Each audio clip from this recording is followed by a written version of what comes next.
dusoma ijambo ry'Imana bawibaza ese mbereyeho iki? Kuba ndimo ndakureba nawe uri kundeba undi ubereyeho iki kuba uri mwisi?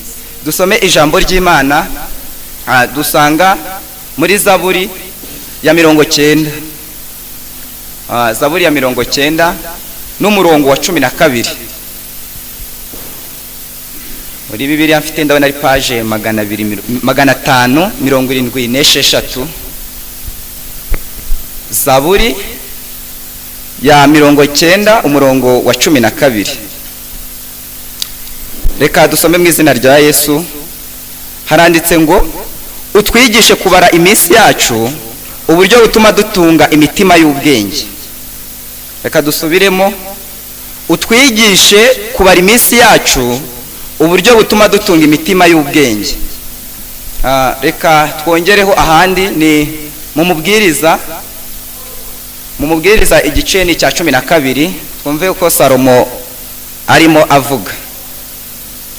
Umubwiriza andabona ari page 654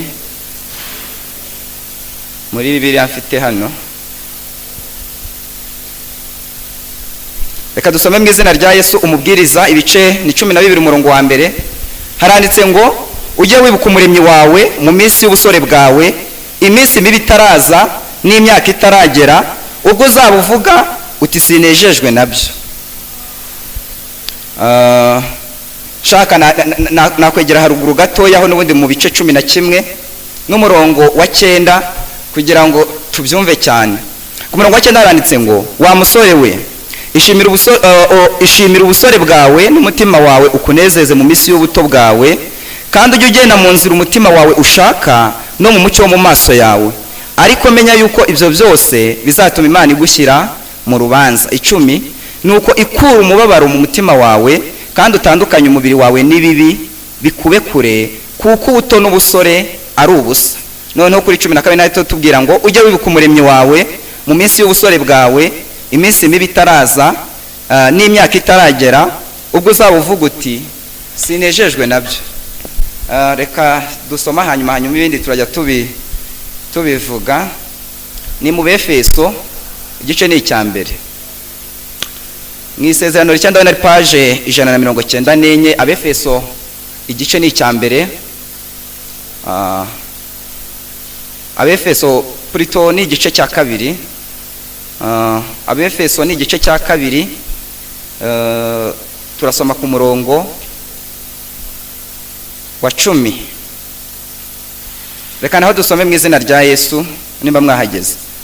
Haranditse ngo kuko turabo yaremye ituremeye imirimo myiza muri Kristo Yesu, iyo Imana yiteguriye kera kugira ngo tuyigenderemo.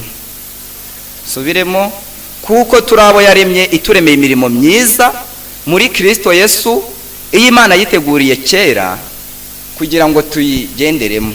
Imana iduhana umugisha. Noneho mwabumba Bibiliya mukandeba tukaganira, hanyuma Yesu akaza kubana natwe dukuramo n'icyifuzo kugira ngo mukane tuze gusenga. Amagambo dusomye mwumvise ko agiye afitanye isano, ariko navuga ngo titire nahaye aya magambo tugiye kuganiraho nicyo twita guhishurirwa umugambi w'Imana ku buzima bwawe. Mwumvise ikibazo nababwiye ngo twibaze mbere ko dusoma, ese mbereyeho iki ubundi? Muri kuki wisanze muri Kristo? Ubundi kuki usa gutyo? Kuki wisanze uri umukobwa ubundi? Kuki se wisanze uri umusore? Ubundi byaje gute ibyo bintu? Hanyuma tugiye kureba guhishurirwa umugambi w'Imana ku buzima bwawe, cyangwa guhishurirwa umugambi w'Imana ku buzima bwanjye. Imana ibane natwe. Aya magambo dusomye, ino Zaburi yo uyisomye uhere ku murongo wa mbere, ni Mose yari arimo asenga, ariko hari nk'intego yari afite z'ingenzi. Hariya yari arimo asengera ubwoko bwa Isirayeli, ariko arimo basabira imbabazi ku Mana kugira ngo ibagirire imbabazi. Bagiye bakora byinshi, arangije arasenga kugira ngo Imana ibagirire imbabazi, hanyuma ngo ibahe n'umunezero. Hanyuma gatatu aranabasengera kugira ngo Imana inabahe umugisha mu byo batunze. Arangije noneho anabibutsa igihe dufite mu isi uburyo ari gitoya, agenda abisobanura iyo uri ruguru. Hanyuma hano natwerekamo uburakari Imana yagaragaje kuri aba bantu bakoraga ibyaha, harimo arababwira ngo ibyo bintu babitekerezeho. Mose uvuga ibi ngibi mwibuke ko ari wa wundi wagiye ayoboye ubwoko bw'Abisirayeli, hanyuma yarageze navuga ngo aho agiye no kubagezaho Imana yari yaramubwiye, akora rya kosa dusoma muri Bibiliya, hanyuma bituma nyine atagerayo. Rero yababwiraga umujinya w'Imana azi icyo ari cyo. Iyo usomye nko ku murongo wa 11 haruguru y'aha twasomye, uba urimo urabireba uburyo yararimo ababwira ngo twirinde ko umujinya w'Imana ngo n'uburakari bw'Imana byadutera. Ariko ageze anababwira ngo ikintu gikomeye, Imana ibigishe kubara iminsi yanyu uburyo butuma mutunga imitima y'ubwenge. Kandi natwe sepiyo na Nyarugenge, abashyitsi mwaje mwese, abakristo mwese muri hano, Imana natwe itwigishe uburyo tubara iminsi yacu.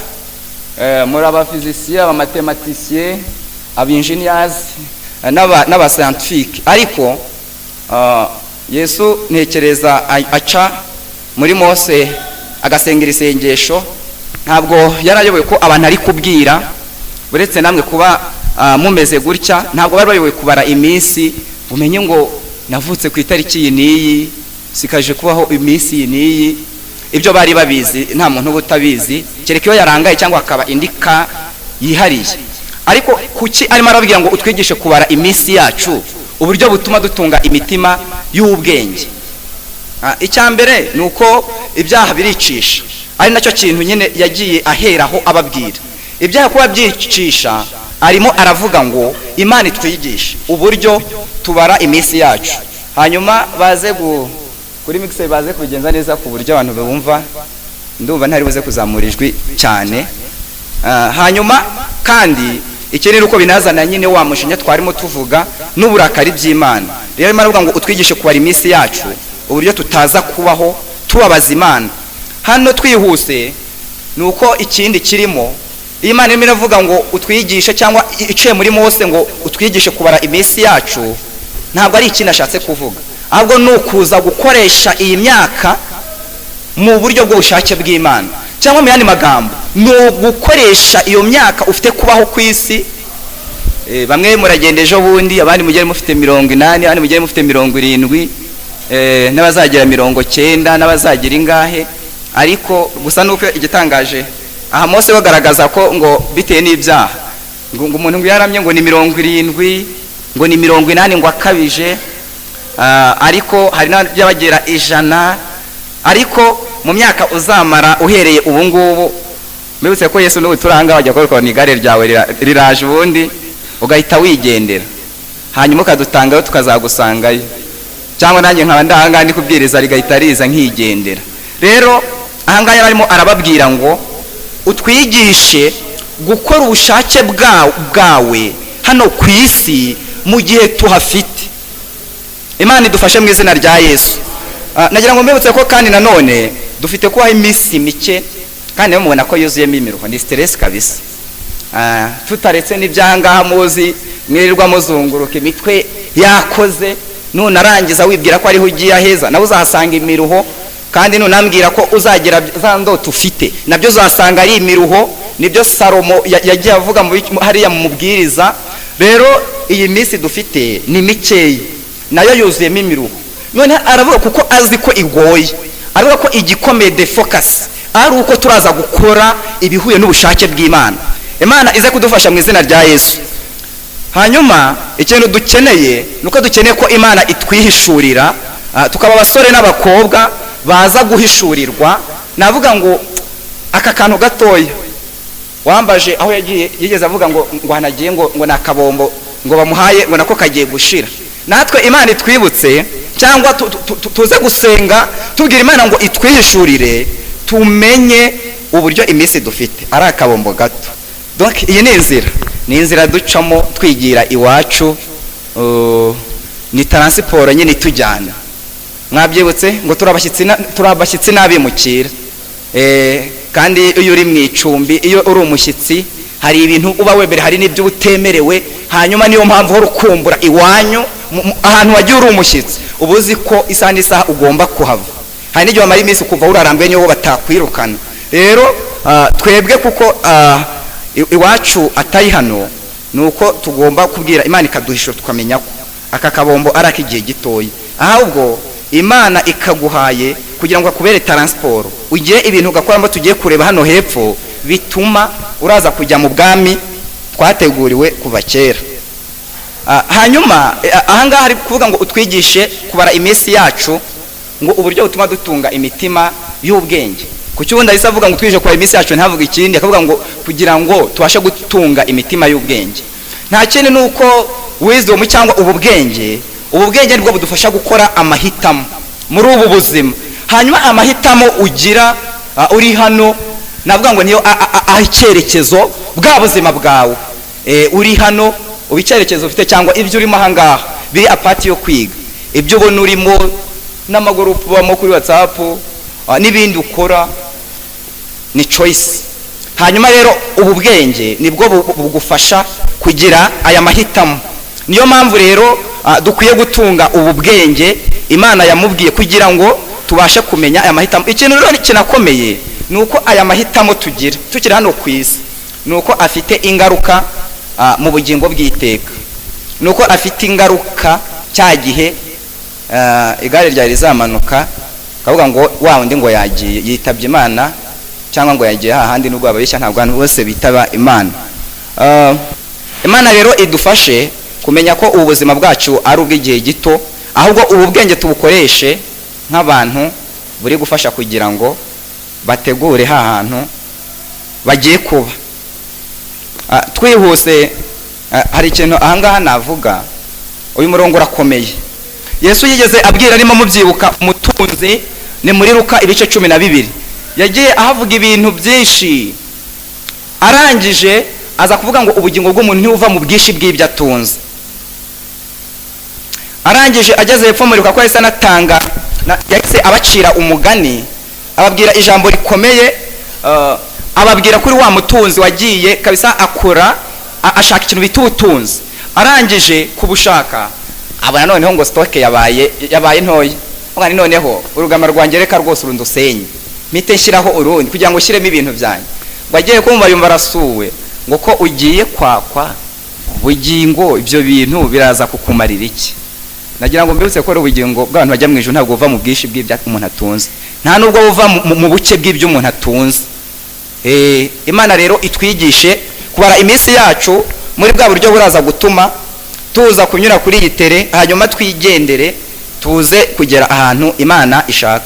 Rero Imana idufitiyeho umugambi, abantu mwaje guterana ko twiga, ubwo ndi kuri bwa bwenge nyine. Imana ishaka ko twiga tugakura, hanyuma nyine tukaza kugira bwa bwenge bwo kumwuzuro buza gufata umuntu uri muri iri teraniro w'umukobwa, akaba hari umuntu udizayiningiwe gukora umurimo w'Imana mu buryo Imana imuhamagayemo muri Kristo.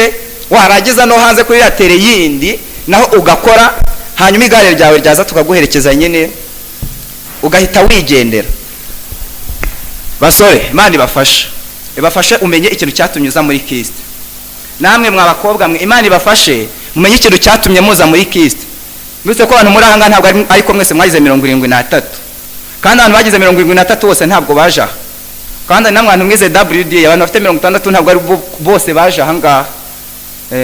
Kandi ntabwo abantu bari ahangaha bose ari abantu bafite amanota makeya, nta nubwo ari banafite menshi gusa, ahubwo utinde ku kintu cyatumye uza ahangaha. Ubunize kuki waje aha? Za IPRS ntizihari, andi makaminuza yo hanze y'u Rwanda ntahari.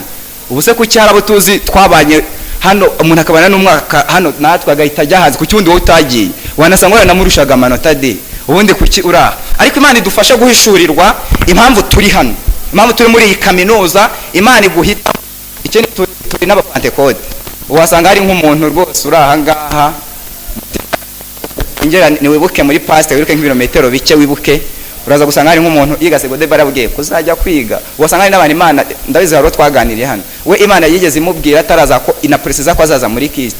Kuki Imana kugira ngo uzaza muri Kristo nta kintu wakoze kidasanzwe tuwe ngo urakiranuka kurusha abandi, yo ikabikumenyesha kubw'ubuntu bwayo ngo uzaza muri Kristo. Buriya rero ni umugisha ubugize, ariko wagatinze ku mpamvu itumye kubwira ko uzaza muri Kristo, kugira ngo uhagere wahise uhishurirwa.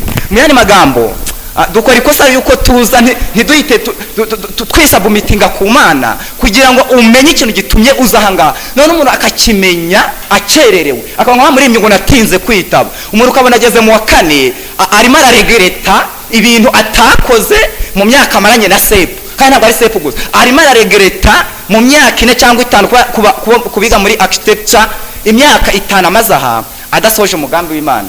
Imana barinde kuregreta, Imana barinde kuba ubuzima bwicuza muri kaminuza, ngusanga ugiye gukora ibintu ntudafite umwanya kubera ko wanze kwitaba ku gihe. Imana rero idufashe, gusa icyiza ifite nuko yiteguye gufasha buri wese uri muri iri teraniro kugira ngo abashe guhishurirwa, abashe kugendera mu bintu Imana imushakaho, hanyuma tuzigire mu ijuru. Hanyuma nganaga akantu keza nyine, iyo dutuye nyine ahangaha nabwiye ko ari icumbi ry'igihe gitoya, iyo dupfuye n'uguhindurirwa aderesi, n'uguhindurirwa aderesi, ntabwo tuba dupfuye. Mu yandi magambo turiho, n'ejo bundi dupfuye twebwe turiho, n'uguhindurirwa aderesi ariko uba uriho. Imana rero idufashe kugira ngo natwe twige kubara iminsi yacu. Imyaka ufite urayizi, ushaka kuba wibuka itariki wavukiyeho cyangwa utayibuka cyangwa n'ukwezi, ariko imyaka ndatekereza nta muntu aha utayizi. Ubundi urebye mu myaka umaze ubona ari iki wamariye Imana. Ubundi mu myaka umaze ku isi ubona ari iki wamariye abantu muri kumwe. Reba abantu bakuzengurutse muri kumwe hano, abo bari iburyo n'ibumoso hirya no hino, ubamariye iki ubundi mu gihe mumaranye? Umariye iki isi idakijijwe se yoyo? Imana idufashe kugira ngo duhishurirwe impamvu Imana yaduhuje tungana gutya, kugira ngo duhishurirwe icyo Yesu adushakaho, bizatuma tubaho ubuzima bunejeje Imana kandi buticuzwa.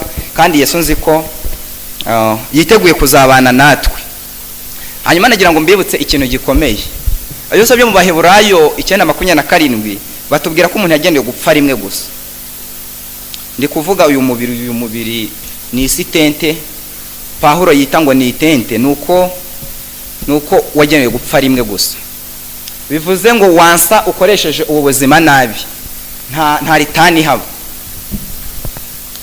Sinzi niba hano harimo abagabo n'abagore, ariko reka mvuga iki ngiki, abenshi turi urubyiruko. Nagira ngo mbabwire ko iminsi y'ubusore bwacu ni prime time tugira in our daily lives.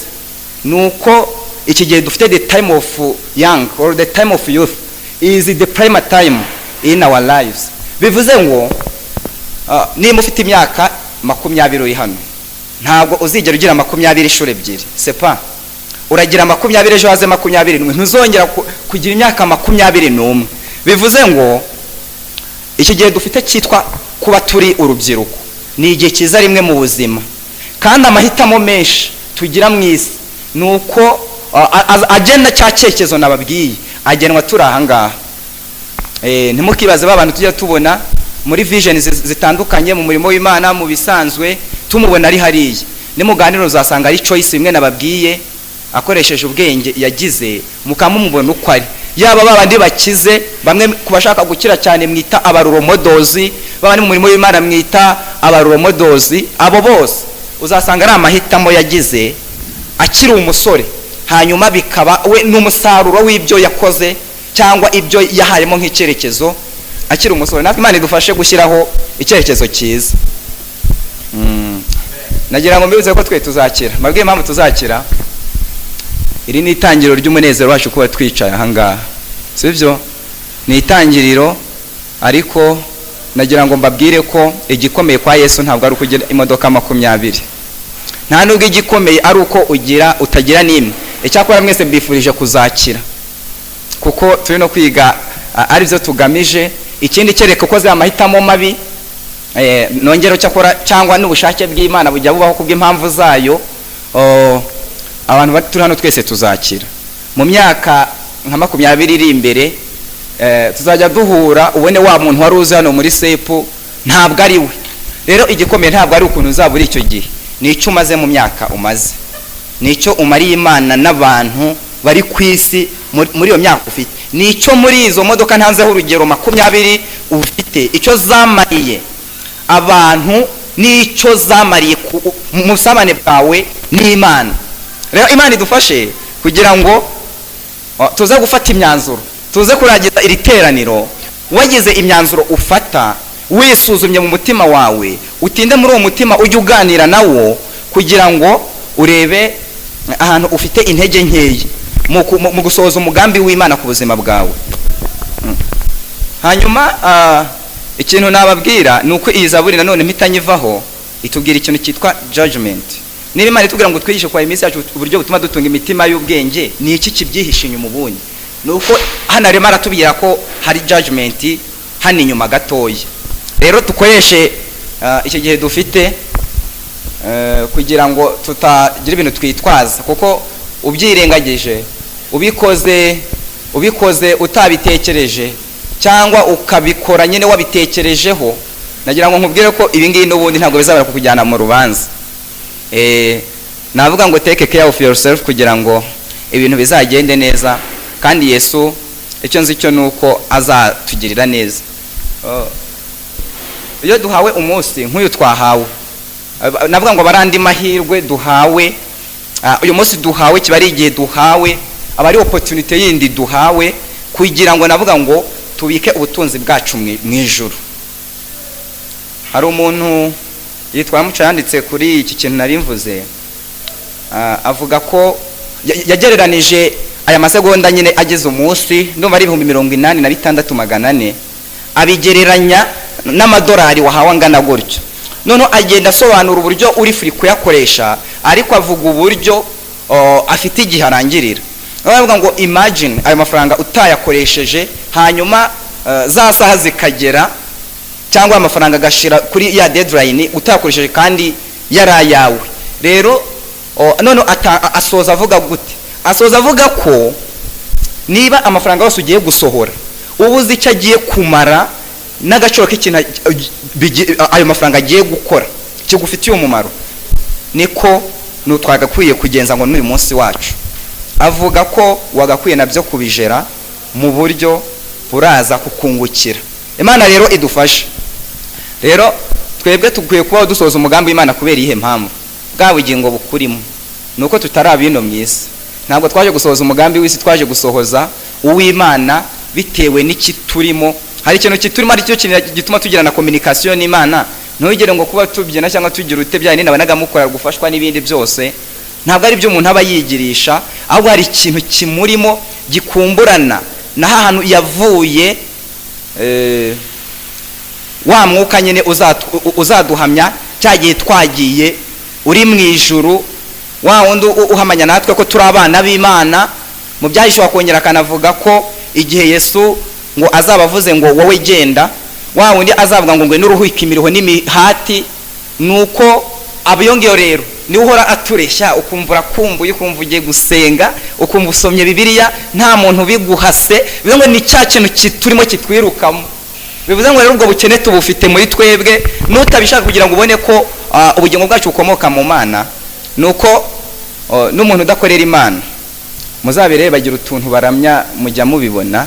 Hari abishyira ku mugaragaro cyane nk'Abahinde n'abandi, ariko hari n'abatabishyira ku mugaragaro ariko ugira ikindi kintu uramya. Ubwo rero ubukene bwo kumva hari ahantu utekereza wumva hari kure yaha, icyo ni ikintu rero Imana yadushyizemo. Icyo kintu rero nicyo kidutera gusohoza ubwo bushake bw'Imana, kuko mu yandi magambo umuntu wakiriye Yesu nyine ari hano ari kuri mission, ari hano yaraje gusohoza ubushake bw'Imana, ntabwo ari nk'abandi.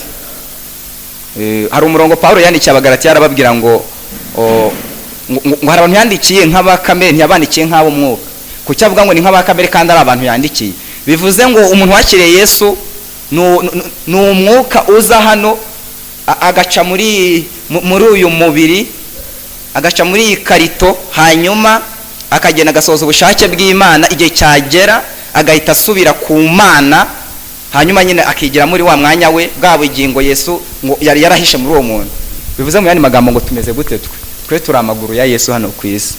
Yesu yatugiriye icyizere gikomeye, abona yari kujyaza ku isi ahantu hose akahajya, akaba ari nk'ari kubwiriza nimba hari abantu badakijijwe, ariko arangije abona abasore n'abakobwa n'abagabo n'abagore n'abakecuru n'abasaza, abagira icyizere avuga ngo mwe muri amaguru yanjye, muri n'amaboko yanjye, muri n'umutwe wanjye mugende, muri n'akanwa kanjye.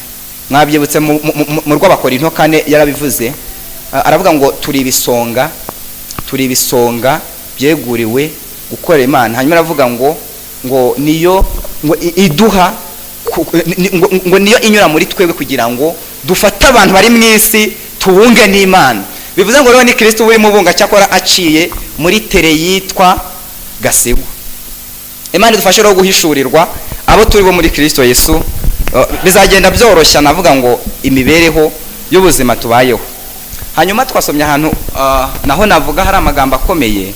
Uriya munyabwenge yatubwiye ibintu bikomeye.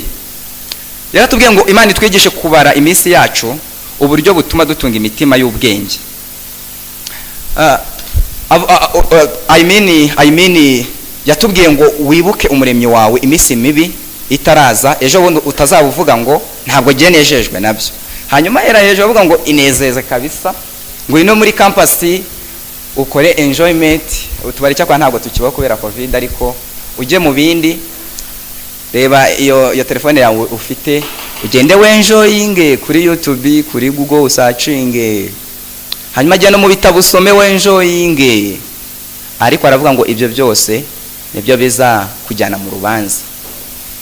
Imana idufashe kugira ngo ibyo dufite, twarimbye indirimbo mu kanya natubwira ngo ibyo dufite, ibyo dutunze natwe ubwacu ni ibyo umucunguzi. Aha ngaha nuko mbibutsa ko ikintu cyose gifitwe n'umuntu wejejwe kiba nacyo cyejejwe. Na telefone yawe nimba uyifite burya wumva wejejwe rwose, uri umwana w'Imana ujya mu ijuru. Iriya telefone buriya irejejwe. Niyo mpamvu muribuka Petero ngo yaragendaga cya gicucu cye ngo kigakiza nacyo abantu. Buri kintu cyose gifitanye isano natwe, iyo twemeye kugenda mu mugambi w'Imana, kigenda nacyo gikora umurimo. Bivuze ngo iyo shati kiyigura uri uwera, iriya shati nayo yesi ijya mu murimo w'Imana burya. None ushobora gukora, wasanga nawe afite ubuhamya, umuntu ashobora kujya ahantu umuntu yakora ku ishati ye gusa agahita akira, uwo muntu atamusengeye. Nuko n'ibintu byose iyo wisagumitinze ku Mana nabyo bihita bihinduka ibikoze by'Imana. Reka mbyite gutyo. Noneho waba ufite n'urukweto, arunongera akantu karanezeze cyo yarambwiye ngo ufite ngo inkweto, ariko ntabwo ngeze buzo mfite, ngo ufite ngo inkweto ngo ikora umurimo w'Imana, ngo iyo najya ahantu yo ngo igende iri gukora umurimo w'Imana. Rero nagira ngo mbabwire ko gusa ntabwo nahishuye icyo kibazo, niyo najya nambara buri gihe ngiye ahantu. Ariko Imana idufashe kugira ngo duhishurirwe abo turi bo muri Kristo Yesu, biraza kutworohera gusoza n'ikintu Imana idushakaho. Reba uko kuntu usa, iyo nzobe, icyo gikara, ubwo burebure, ubwo bugufi, ukubyibushye, ukunanutse, ibyo nabyo ntabwo ari impanuka kuri Yesu, nabyo bikoresha kugira ngo usohoze ubushake bwe. Buriya hari abantu, hari umuntu ugiye kumeze nshobora kutagira ngo na approaching tuganire, ariko we waba uri ukundi kuntu, waba uri umukobwa ukagenda mukaganira kandi ukamukoramo umurimo w'Imana. Hari n'uwo utagenda ngo ukoremo umurimo w'Imana, gihe bitewe n'uburyo Imana yandizayininze, uwo muntu yagenda tugahuza nkamubyazamo ubutumwa bwiza. Bivuze ngo nta kintu Imana yakoreye guhomba. Bivuze ngo iyo sura ubona abantu bajya bavuga ngo ndi mubi ngize ute, ibyo kwa Yesu ntibikora. Mbese ko ejo bundi nugenda ntabwo uzamenya ko, ntabwo uzegera ushirirwa ko wari ufite izuru risa gutyo, amatwi ameze gutyo, umutwe wari umeze gutyo. Ntabwo ibyo ngibyo uzabimenya numara kugenda. Akanga niyo mpamvu nababwiye ngo ni ikarito Yesu acamo kugira ngo asohoze misiyo ye hano ku isi, kugira ngo agende areshya n'abandi bazaraganwa ubwami bwe, natwe abamaze kwizera. Bivuze ngo rero Imana idufashe kugenda tuba abasore n'abakobwa bahishurirwa icyo Imana idushakaho. Hano muri 12 yavuze ijambo rikomera avuga ngo utwibutse kwa iminsi yacu uburyo butuma dutunga imitima y'ubwenge. Undi ahita nawe yungamo aravuga ngo udufashe turi urubyiruko. Ubivuga mwibuke ko ashaje, yakoze evaluation areba uburyo yabanyemo n'Imana. Iyo usomye igice cya mbere avuga uburyo ibintu byose ngo yabonye ari ubusa, yewe n'ubwenge muri kwiga abuvugamo, ngo yagiye akora za research uri ya Salomo, ngo areba ibintu byose, ngo ariko ngo aza gusanga ngo nabyo ngo ari ubusa. Arangije agenda avuga utuntu twinshi, avuga uburyo agaruka ku kintu kivuga ngo ibintu byose ni ubusa. Yarinejeje bya bindi muri gushaka ejo bundi disi, ngo yarinejeje mu byo kurya, ngo mu byo kunywa, mu byo kwambara, kugera naho Yesu nawe amutangira ubuhamya. ariko aravuga ngo ibyo byose nasanze ari ubusa. Kuki avuga ibyo ngibyo kandi aribyo muri kwiga ngo mushaka ubundi?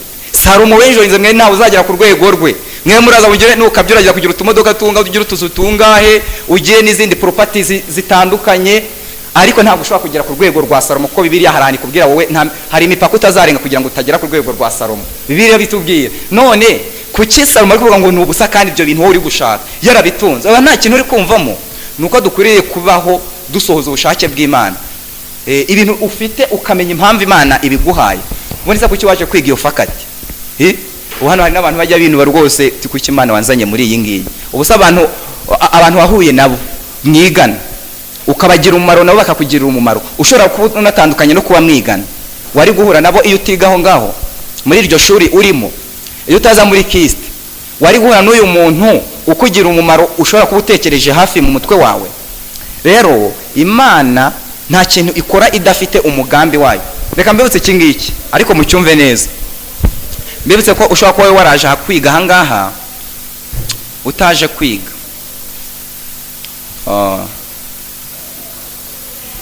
Aha ngaha ndabizi ko mwagombaga guhita museka kuko hari abantu bahita batekereza byinshi, imitima itangiye gutekereza mpe musore ibintu azanye ni ibiki. Hari abantu kwiga byabereye transport kugira ngo baze gukora umurimo muri campus. Impamvu ubwo bwenge ufite wazanye aha ngaha ntabwo wabwihaye, nta n'uruhare wabigizemo kugira ngo ubugire.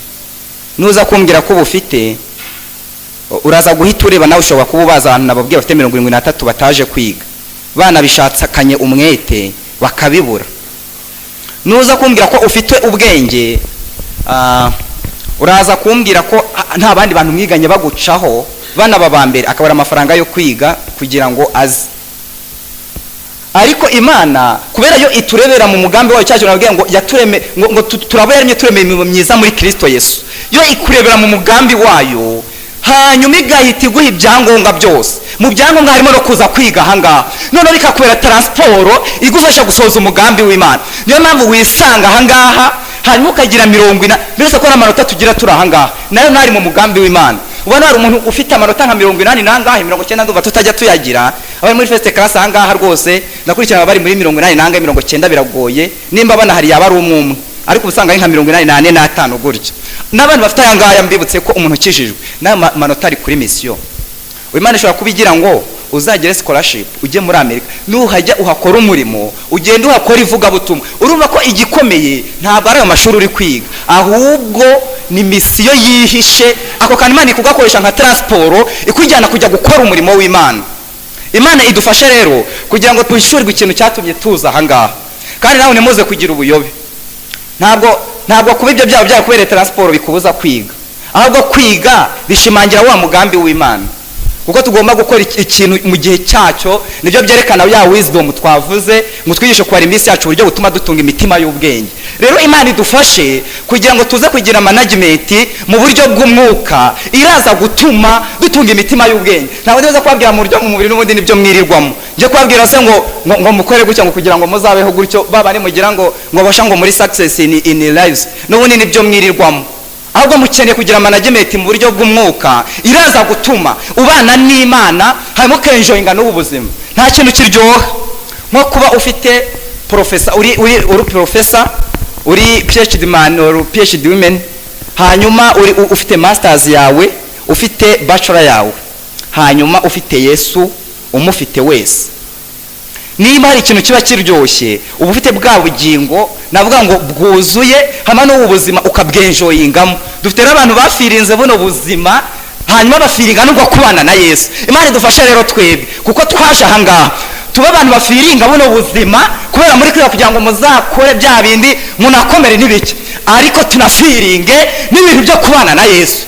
Utwabuze umwuka wera uyoboye igikampani urimo uragira ngo mukore gutya ugahita basengesha atariko mbere yuko tubanza gutangira akazi tubanze dusenge. Nta kintu kiryoha nk'icyo. Yabyegeze bimbo mu minsi yashize kumwe twakishaga amashuri hano nubakishaga byaranejeje. Naragiye mpageze mbitekereza gutyo nyine bizamo numva Imana inyemeje ko hanaho nahaje kuri mission. Abantu bahari mitambakora mu murimo urumva niba bafiteho ubushobozi ubajyana aho ushaka. Rero nahise makora mu murimo bakora mivuga butumwa tugatangira akazi tubanje gukora umurimo w'Imana ndabigisha kandi naje tugeze kure. Icyo nshaka kubabwira ni iki, bya bintu Imana ibiduhaye ni ibidufasha muri misiyo. Buriya ntitukanatinde no mu gusaba, wowe urwego wubakitseho Imana iguha ibikoresho bingana n'urwo rwego uriho. Nujya kumbwira ngo byose uba wabisabye, hari ibintu Imana yaguhaye nta ruhare ubigizemo ugasanga byikoze. Ahubwo wowe wisubmitinze, Imana igenda iguha opportunities, igenda iguha spiritual opportunities zituma sohoza wa mugambi w'Imana. N'ikimenyimenyo hari igihe uba wicaye ku muntu araguhamagaye ngo akazi ngo nabonye ahantu ngo genda ngo depose, we nta nibyo waruzi, nta n'umuhate wabigizemo, hanyuma wa depose ugahita ujyayo. Imana ari bihakujyanye kuri mission, ntabwo ugiye kugira ngo ufate ari amafaranga gusa, ahubwo bihakujyanye kugira ngo usohoze icyo igushakaho. Imana idufashe kugira ngo natwe tube abasore, tube abakobwa baza guhishurirwa, baza kugenda mu buryo Imana ibashakaho, hanyuma icyo kiraza kutworohera kugenda tugwije buno bwenge bwose Imana idufasha. Rero yagiye avuga ibintu bikomeye hano, agenda atubwira ibikoresho nubwo yabikoresheje mu mvugo y'ibishushanyo. Yatubwiye uburyo ngo izuba ngo n'umucyo n'ukwezi n'inyenyeri bitarijimishwa n'ibicu bitaragaruka, imvura ihisibwe n'ibijyanye na vision yawe, bya bindi ubureba rwose ntuwubone iyo biri wamaze gusaza, ngo nijya abarinzi b'inzu bahinda umushyitsi, ngo n'intwari zikuna mu maboko n'amaguru, ngo abasiki bakarorera kuko babaye bakeya, nawe menye hari igihe disi azasigaramo angahe, ngo n'abarungurukira mu madirishya nabo ngo bagahuma, ngo n'imiryango yerekeye mu nzira igakingwa. Ubwo ngo murimo mwumvamo hari igihe n'icyo gice mufite cy'umunwa kizagira ukuntu bigenda, ayo maso yanyu nayo ukaba utakireba kure, hanyuma ngo n'ijwi ry'ingasire rigaceceka, hanyuma umuntu akabyutswa n'utunyoni, nayo matwari igihe batacyumva neza, ngo abantu bazagira ubwoba ngo batinyishwe.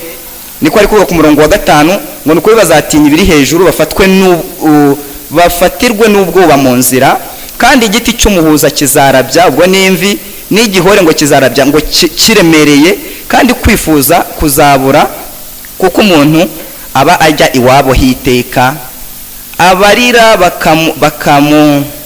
bakabungerera mu mayira, akagozi k'ifeza kataracika n'urwabya rw'izahabu rutarameneka, n'ikibindi kitaramenekera ku isoko, n'uruziga rutaravunikira ku iriba.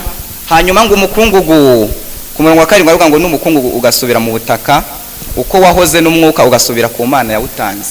Arimo aravuga ibice by'umubiri uko ari gukoresha imvugo ijimije, agenda avuga uburyo hari igihe kizagera wowe ntube wijyana aho ushatse, bya bintu bwa by'imigambi ufite, hari igihe rwose uzajya ubitekereza wumve ni ibintu biraho nta kintu bigiye. Icyo gihe uba ufite nyine, iyo utabikoresha icyo gihe neza uba ufite regret, nta bushobozi ufite bwo gusubira inyuma. Mbabwire ko iki gihe dufite ntabwo kigaruka. Imana idufasha kugira ngo tugikoreshe mu buryo bwungukira Imana. Hanyuma yavuze ngo turaba yaremye imirimo myiza muri Kristo Yesu, ngo iyo yiteguriye kuva kera kugira ngo aba basore bayigenderemo ndetse n'abo bakobwa bayigenderemo. Imana rero idufashe tuze guhishurirwa abo turi bo, nakunze kukivugaho muri Kristo, no turangiza guhishurirwa abo turi bo, hanyuma ngo tuza no guhishurirwa n'uwo mugambi Imana idufiteho. Kandi ndabutse ikintu gikomeye ni uko uhishurirwa intego y'ubuzima bwawe ari uko ufitanye ubusabane na Kristo. Kuko isoko yacu n'ubundi iri hariya, ntabwo uraza kwihunga ngo bigukundire. Ntabwo twenyine turero gukora ibyo twishakiye, kuko intego yacu isumba kure gusohoza yabyindi wita imigambi yawe. Turi abantu babereyeho kugira ngo bahishurirwe umugambi w'Imana. Aha rero mu Befeso ibintu tubonamo ibintu bitatu umenya neza uriwe n'intego y'ubuzima bwawe ifitanye imibanire na Kristo. Icya kabiri, Imana hari ahatwereka ko yari gufite mu bitekerezo mbere yuko utangira kuyitekereza, bivuze ngo niyo mirimo nyine uhita uyibonamo. Gatatu, irindi somo ubonamo nuko intego y'ubuzima bwacu iri mu rundi rwego rwa gahunda ndende yo gukorera Imana, kuko yashyizweho isi itararemwa, ntabwo byatunguye Imana kugira ngo ubeho. Yesaya muribuka ko 46:3 ngo abona ahetse ngo mukivuka, ngo abona ahetse mukiri mu nda.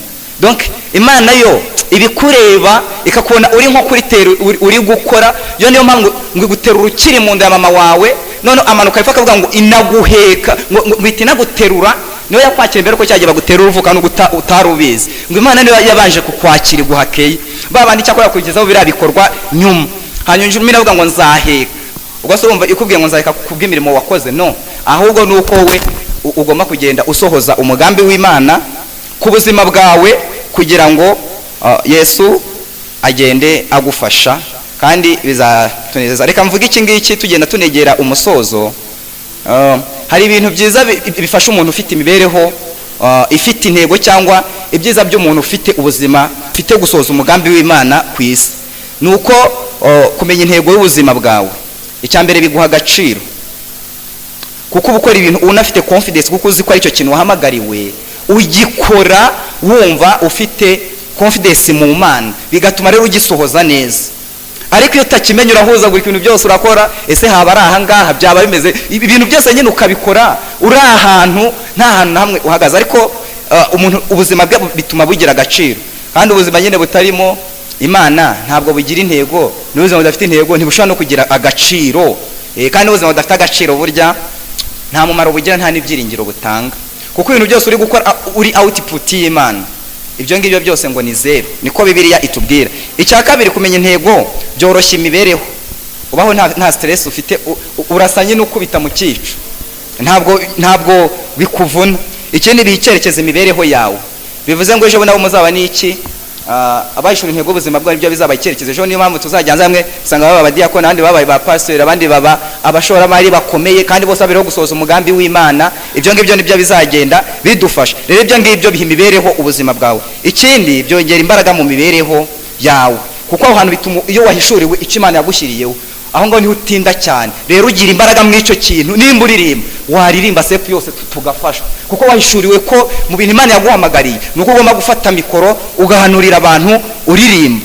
Ikindi kandi bigutegurira n'ubuzima bw'iteka bwa bundi Imana nyine yaduteguriye. Iyo urimo urakora nabwiye ko ari transport Imana iduha kugira ngo tugende. Rero twaremeye kubaho iteka twebwe. Reka nihute dusoze twitegura gusenga. Tuvuge gato ku ntego y'ubuzima ku ntego z'ubuzima. Buri intego y'ubuzima ya mbere ku mwana w'umuntu ni ukunezeza Imana na zindi ndumva ahantu igeze ibivuga ibineza by'Imana kwari ukwana n'umuntu ubundi kuba uri ku isi byonyine kuburiho. Icyambere ubereyeho ni ukunezeza uwo muntu wahaguhanze. Nicyo kintu cyambere gikomeye. Bivuze ngo ikintu cyose wakora kitarimo kunezeza Imana kiba gipfuye kandi icyo twita kunezeza Imana nicyo cyitwa kuramya Imana. Imana rero idufashe tubeho ubuzima buramya Imana tubeho ubuzima buramya Imana. Kandi ikindi uburyo navuga ngo uhitamo bwo kuramya Imana bugena nyene n'ubusabano ufitanye n'Imana. Ntabwo uramya kuko irimo ije hano imbere ahubwo navuga ngo uko ubanye n'Imana. Rero tubereyeho kuramya Imana cyangwa tubereyeho kunezeza Imana.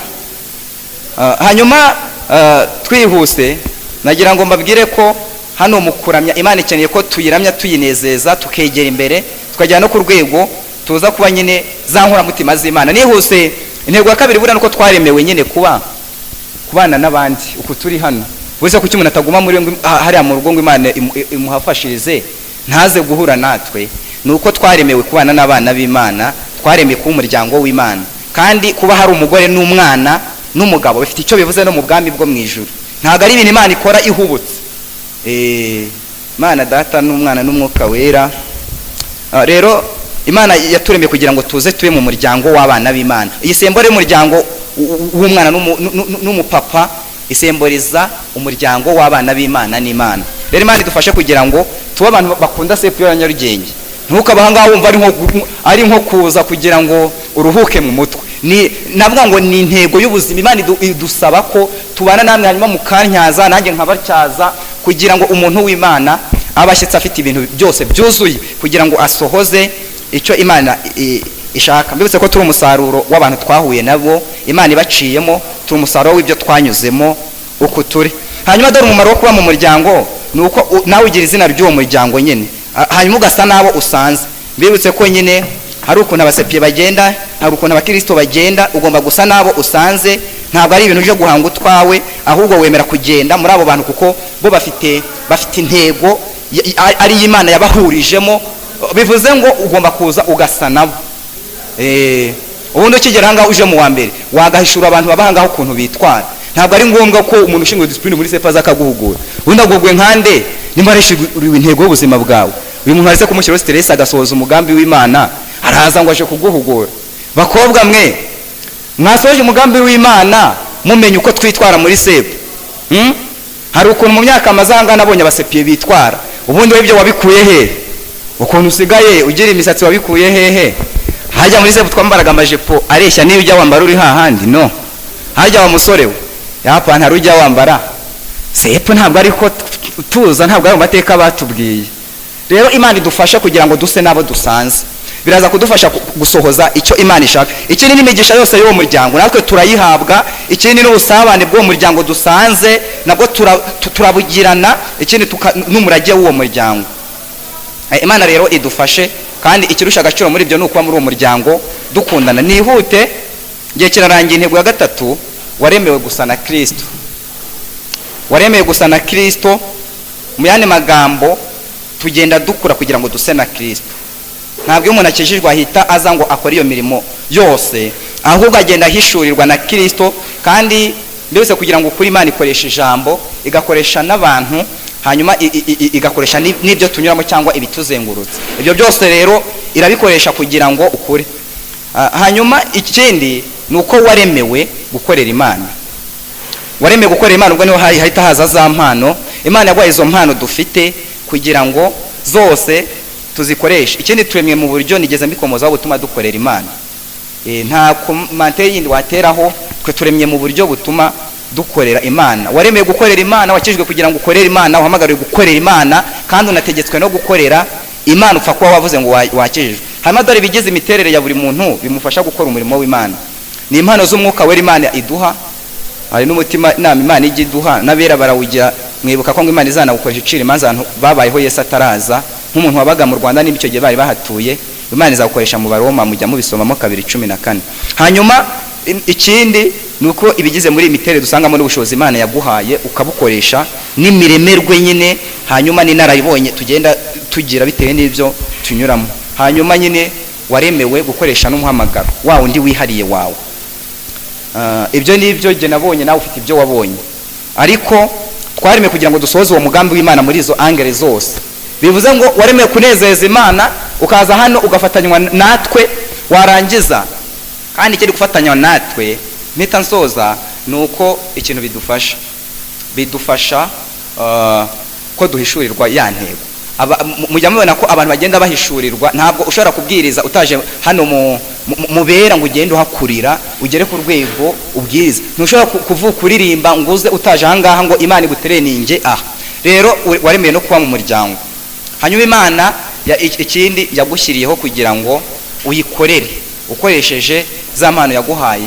Hanyuma ikuremera kugira ngo ukore umuhamagaro. Buri wese bafite specific y'ikintu Imana yamuremeye. Imana igufasha wegera Imana, ugirana ubusabane n'Imana mu buryo butuma uhishurirwa ibintu Imana yaguhamagariye kuza gukora ku isi.